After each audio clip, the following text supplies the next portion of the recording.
Hey everyone, Michael O'Brien here. I wanted to do a quick little public service announcement for all of you magicians that do this.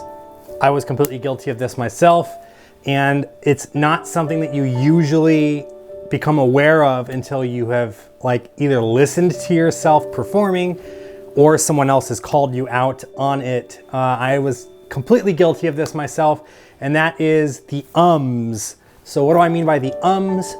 Usually I'm talking about filler words or phrases that you put into your patter when you're thinking or in between sentences so that there isn't a lull or something like that.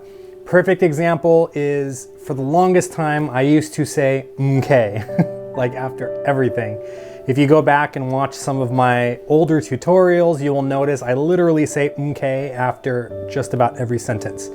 So you're gonna go ahead and take this card, okay? And you're gonna place it into the middle of the deck. You're gonna wiggle your fingers, kind of like a little magical moment, okay? When you snap your fingers, the card will rise up to the top of the deck, okay? But first, let's go ahead, like that, like it was really bad. So how do you correct this? The easy answer is you just have to be self-aware that you maybe do this. A really good friend of mine, I won't mention any names, says perfect. That's his right? So he will, here, go ahead and take any card out of the deck. Perfect. Go ahead and look at it, memorize it. Don't worry, I won't look. You got it? Perfect. Go ahead and take the card. We're gonna place it right back into the deck. Give the cards a bit of a shuffle. Perfect. Right? So how do you avoid this? Like I said, number one, you gotta kind of be self-aware of the fact that you're even doing it, and that's not easy to always do, especially if you're not even aware. So the first thing that I would recommend is try your best to record yourself performing, whether it be while you're practicing, or if you're able to have someone record you while you're performing for like a spectator, or if you're doing a show, it's always a good idea to just, let the client know. It's always a good idea to let the client know that you're going to be recording the session. I already have that clause kind of built into my contract, so it's not really a surprise when I show up that I'm going to be filming. I let the client know ahead of time, hey, I do film these for promotional purposes, etc. And if the client doesn't want you to, that's fine. We discussed that during negotiations before I'm hired.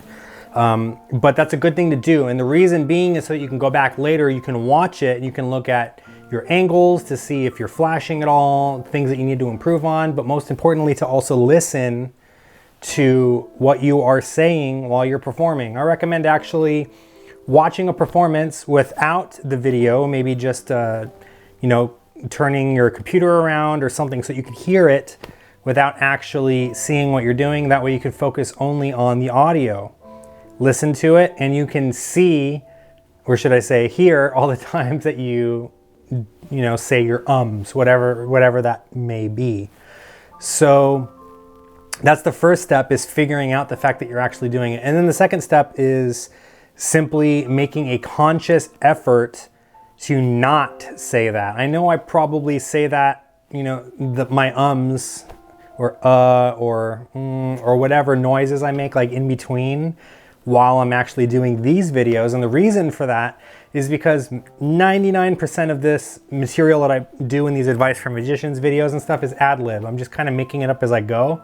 Like, I already know what I'm gonna say, but while I'm delivering it all from my mind. So sometimes my mouth speaks a little bit faster than my brain can comprehend, and then I get to the end of my sentence, but I need to think about what the next thing is I'm gonna say, so I'll say my usually that means that you're not rehearsed with what you're doing. So I highly recommend, whenever you're performing your magic, that you have some kind of baseline script. That doesn't necessarily mean that you have to memorize the script and recite it word for word in your performance, but you should at least feel comfortable with what you're going to talk about, so you're not kind of making it up on the spot. The more that you do that, the more the chance of you saying your ums is going to happen. So just make sure, see, there you go, I did it again. You see, like right at the end of that sentence, I had that because I was thinking about what I was going to say next. So by having your show structured and by rehearsing it over and over and over again to the point where you can almost do it in your sleep, that is going to really help a lot. But again, you have to be self-conscious of it. You have to really be thinking about it. You have to make the conscious effort to not say your ums, mks, or huhs, or whatever noise it is that you make. I hope that this video was helpful. If you're not even sure if you're doing it or not, I recommend, filming yourself while you're performing so that you can go back, listen to it, and see if you really are doing this. Anyways, Michael O'Brien here. I hope you guys enjoyed this video. Don't forget to like, share, and subscribe, ring the notification bell, all that good stuff. If you would like your name shouted out right here on the channel, or if you want access to exclusive members only videos and all of my tutorials, there's like 32 or 33 tutorials on my channel now. For only $1 a month, just click the join button and become a Mob Squad member. You guys will get access to all that stuff. Anyway, I'll see you all next time.